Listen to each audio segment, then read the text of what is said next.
회개하는 용기라는 제목으로 은혜를 나누고자 합니다. 성도 여러분, 우리가 그리스도인으로서 남에게 하지 말아야 할 것이 있습니다. 그것은 고난당하는 사람을 볼 때 당신이 당하는 고난은 죗값입니다 라고 말하는 것입니다. 물론 우리는 그렇게까지 직설적으로 매정하게 말하지는 않을 것입니다. 하지만 자주 욥의 친구들 같은 실수를 할 때가 있습니다. 의도치는 않더라도 고난당하는 사람에게 심판의 잣대를 들이대는 언행을 통해 그들의 상처에 소금을 뿌리는 일이 있는 것입니다. 우리 주변에 고난당하는 사람이 있으면 그의 안타까운 현실에 가만히 귀를 기울여주고 기도해주는 사려 깊은 마음이 필요합니다. 이러한 마음은 앞으로 우리가 계속 키워나갈 신앙인의 중요한 덕목이라고 그렇게 생각합니다. 하지만은요, 동시에 우리에게는 또 어떻게 해야 할까요? 우리가 인생에서 어려움을 만나고 고난을 당할 때에는요, 남에게 들이대서는 안 되지만 우리에게는 엄격한 잣대를 들이댈 필요가 있는 것입니다. 혹시 내가 당하는 고난은 나의 죄가 가져온 결과는 아닐까? 우리는 이런 생각을 할 줄 알아야 합니다. 자신을 한없이 용서하고 그럴 수도 있지, 그렇게 두루뭉술하게 넘어가서는 안 됩니다. 물론 모든 고난이 나의 죄 때문에 오는 것은 결코 아닙니다. 하지만 어떤 고난은 죄에 대한 주님의 징벌입니다. 그렇게 우리는 어려운 지경에 처할 때 혹시 이 고난이 내 죄 때문은 아닌지를 냉정하게 살펴볼 필요가 있는 것입니다. 대부분 우리의 죄로 인한 고난이라면 우리가 그 이유를 깨닫고 주님 앞에 회개하고 돌이키면은 이후에는 반드시 더욱 신앙적으로 성숙해지고 주님과의 관계가 돈독해지는 깊은 은혜가 찾아오는 것입니다. 자, 이제 오늘 본문 말씀을 생각해 보십시오. 나오미 가정은 한때 하나님을 떠나는 죄를 범했습니다. 그 결과로 재앙이 찾아왔습니다. 이방인의 땅에서 나오미 가족은 잠시 달콤함을 누렸지만은요, 곧이어서 가족들이 죽고 가산을 탕진하게 되었습니다. 이것은 분명히 죄로 인한 결과였습니다. 중요한 것은 나오미가 그 사실을 분명히 깨달았고 또한 솔직히 인정했다는 사실입니다. 본문 20절을 보시기 바랍니다. 나오미가 그들에게 이르되 나를 나오미라 부르지 말고 나를 마라라 부르라. 이는 전능자가 나를 심히 괴롭게 하였음이니라 말하고 있지 않습니까? 나오미는 지금 고향 사람들에게 말합니다. 자기 이름을 이제부터는 마라라 불러달라 말합니다. 원래 나오미는 그 뜻이 기쁨, 즐거움이라는 뜻인데요, 마라는 정반대의 뜻으로 고통, 괴로움이라는 뜻입니다. 나오미는 지금 자신의 인생이 고통 중에 있다는 사실을 사람들에게 솔직히 드러내는 중입니다. 내가 고난 가운데 있다는 것을 숨기지 않습니다. 이어진 말씀을 보면 나오미는 왜 자신이 고통 중에 있는지를, 어디서 그 고난이 왔는지를 솔직하게 사람들에게 이야기하고 있습니다. 21절이죠. 내가 풍족하게 나갔더니 여호와께서 내게 비어 돌아오게 하셨느니라.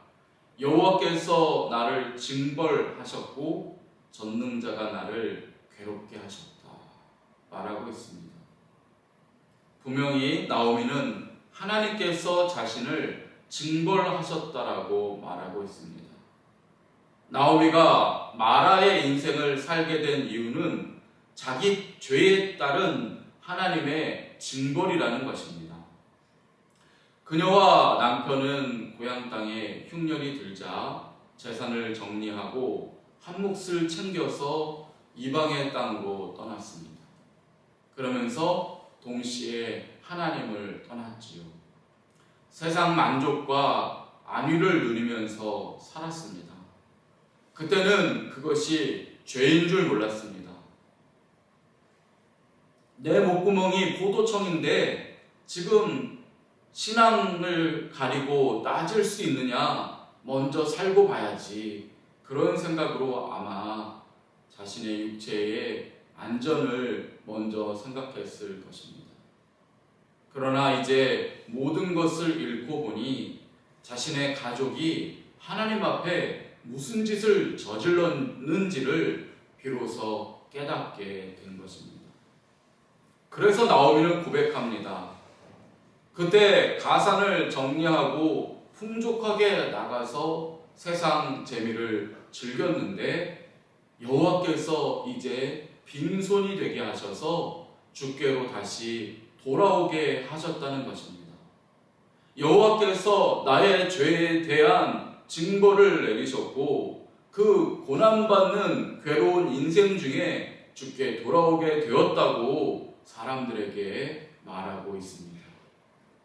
여러분, 이렇게 말할 수 있다는 것 자체가 실로 놀랍습니다. 이렇게 자신을 솔직하게 드러낼 수 있다는 것은 결코 쉬운 일이 아닙니다. 대부분의 사람들은 자신이 당하는 고난에 정당성을 붙여 말하기를 좋아하지요. 예를 들면 나오미가 보통 사람 같았으면 이제 빈손으로 자기 고향 땅에 돌아갔을 때에 이렇게 말했을지 모릅니다.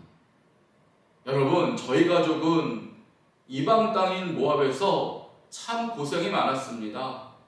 이방인들에게 불법적으로 모든 것을 빼앗겼습니다. 모압 땅에서 어떻게든 하나님의 뜻대로 살아보려고 했지만 세상이 얼마나 악한지 몰라요. 열심히 살아보려고 했지만 뜻대로 되지 않았던 거죠. 이런 식으로들 말하지 않습니까? 그러나 나오미는 그런 식으로 말하지 않았습니다. 그녀는 분명히 말합니다. 여호와께서 죄악 가운데 살던 나를 빈손으로 돌아오게 하셨습니다. 주님께서 나를 징벌하셨고 고난을 주셨습니다. 그래서 이제야 돌아왔습니다.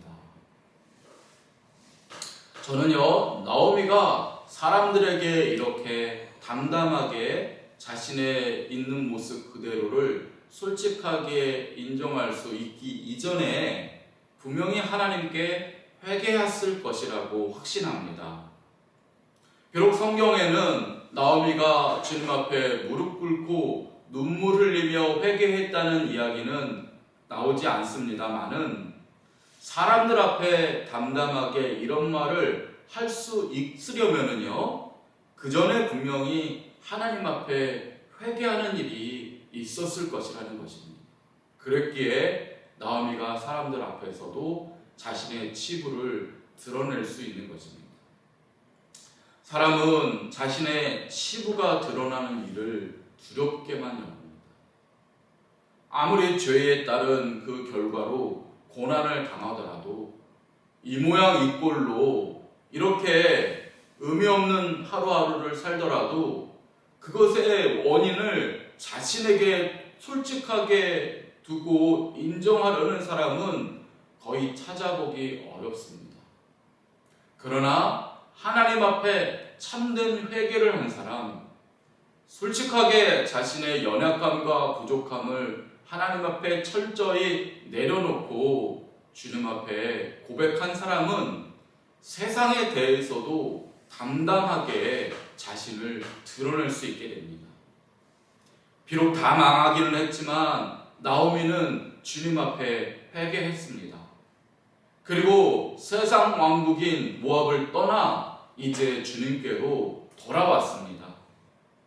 그랬기에 나오미는 사람들 앞에서도 자신의 일들을 솔직하게 고백함으로써 완전히 새로운 인생을 시작할 수 있게 되는 것이었습니다. 여러분, 나오미가 이렇게 사람들 앞에서, 그전에는 하나님 앞에서 지난날의 잘못을 솔직하게 인정하게 된 다음에 성경이 주시는 말씀이 바로 오늘 말씀의 마지막 구절인 22절입니다. 이 말씀이 뭐라고 기록되어 있습니까? 나오미가 모압 지방에서 그의 며느리 모압 여인 룻과 함께 돌아왔는데 그들이 보리추수 시작할 때에 베들레헴에 이르렀더라. 생각하면 생각할수록 얼마나 감동적인 말씀인지 모릅니다. 나오미가 죄악의 땅 모압에서 하나님의 품으로 돌아오니 마침 보리추수가 시작되었다는 것입니다. 나오미가 회개하고 고향으로 돌아오자 하나님께서는 나오미가 살 모든 방도를 마련해 두셨다는 것입니다.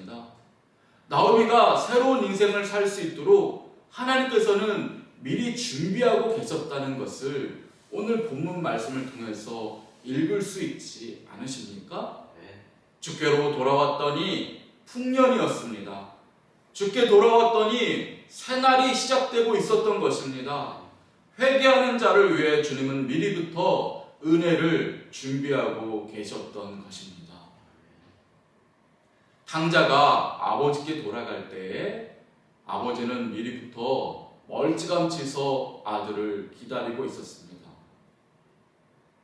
배반했던 제자들이 주님께 돌아갈 때에 그 갈릴리 바다에서 우리 주님은 이른 아침부터 조반을 지어놓고 그 제자들을 기다리고 계셨습니다. 여러분, 그런 것입니다. 회개하는 자녀에게는 언제나 주님의 따스한 품이 예비되어 있습니다. 성도 여러분, 이 좋으신 주님이 우리들의 아버지 하나님이시고 우리들의 구주 예수 그리스도이십니다. 아멘. 오늘 이 땅에 수많은 나오미와 같은 사람들을 위하여 주님은 오늘도 황금빛 가을 추수의 때를 준비하고 계십니다. 이 좋으신 하나님의 따스한 은혜를 우리가 생각할 때마다 감사하지 않을 수 없습니다. 주님을 찬양할 수밖에 없지 않으십니까? 이 좋으신 하나님의 따스한 품을 생각하며 오늘도 저와 여러분이 하나님께 감사하고 주님 찬양하며 믿음의 길을 올곧이 걸어나가게 되시기를 주님의 이름으로 축원드립니다. 아멘. 기도하겠습니다. 주님, 나오미가 회개하는 과정들을 살펴보면서 우리 주님이 얼마나 좋으신 분인지를 또한 생각하게 하시니 감사합니다. 우리의 인생 가운데에도 크고 작은 실수와 연약함들이 있는데 주님 앞에 솔직히 내려놓고 날마다 회개하는 주의 자녀들 되게 하여 주옵소서. 바울이 고백했던 것처럼 십자가 안에서 주님 안에 날마다 죽고 그리하여 날마다 새롭게 하시는 주님의 은혜를 힘입는 믿음의 길을 걸어가게 하여 주옵소서. 아멘. 오늘 우리가 펼쳐가는 세상이 주님이 미리 예비하신 풍성한 은혜의 세상일 줄을 믿습니다. 이 새벽에 주님 앞에 우리 자신을 온전히 내려놓사오니 십자가 앞에 우리 자신을 드린 저희들 오늘 새롭게 하시고 놀라운 복으로 채워 주옵소서. 주님의 영광이 오늘 하루 우리에게 가득하여서 저녁이 되었을 때는 감사와 찬양만이 넘치게 될 것을 믿으며 예수님 이름으로 기도드립니다. 아멘.